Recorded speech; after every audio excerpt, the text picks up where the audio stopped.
সাথে খারাপ সম্পর্কে লিপ্ত আছি, তা আমার ও মেয়ের পরিবার উভয় জানি আমি ওই মেয়ের সাথে প্রায় সময় রাত কাটাই। আমি তো গুনাহের মধ্যে লিপ্ত আছি, আমার বাবা মা সবাই জানে। এখন কথা হচ্ছে আমার ও বাবা ও আমার পরিবার সবাই কি পরিমাণ গুনার মধ্যে ডুবে আছে, একটু বিস্তারিত আলোচনা চাই। দেখুন, এই প্রশ্ন যিনি করেছেন আমি জানি না তিনি বুঝে করেছেন নাকি এই সম্পর্কে তার আসলেই কোনো ধারণা নেই।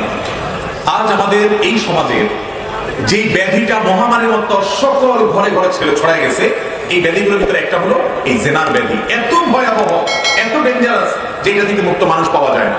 মনে রাখবেন যুবক ভাইয়েরা, এই তারুণ্য এবং যৌবনকাল অন টাইম, জীবনে একবার আসবে আর আসবে না।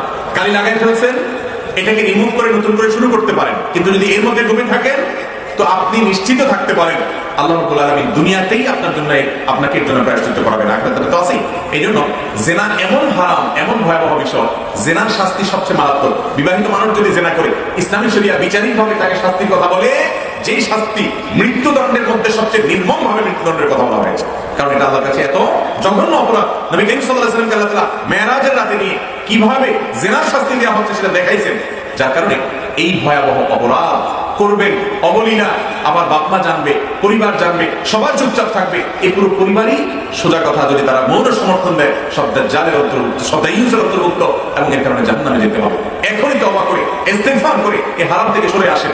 অনেক ব্যক্তি আছেন হারামকে হারাম মনে করেন, অপরাধকে কোনো অপরাধের বিষয় মনে করেন না। যুবকরা জেনা করবে, অনেক বাপ মা আছে মনে করে যে আজকাল এই বয়সে একটু আধটু করে।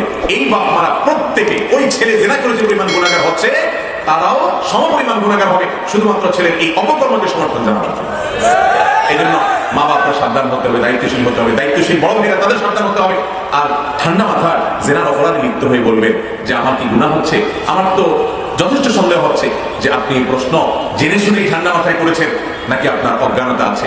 কারণ জেনা যে হারাম এটা জানা না এমন কোন মুসলমান বাংলাদেশের মধ্যে থাকার কথা। শুধু হারাম হচ্ছে তা নয়, হারামকে যদি কেউ হারাম মনে না করে, হালাল মনে করে, এটা অত্যন্ত ডেঞ্জারাস, এটা কুফরি পর্যন্ত চলে যেতে পারে। আল্লাহ তাআলা আপনাকে হারাম থেকে ফিরে আসার তৌফিক দান করুন, সৎ সামর্থ্য দান করুন। বিয়ে করে ফেলুন এবং বিয়ের দিকে অগ্রসর হন, জেনার পথ থেকে সরে আসুন।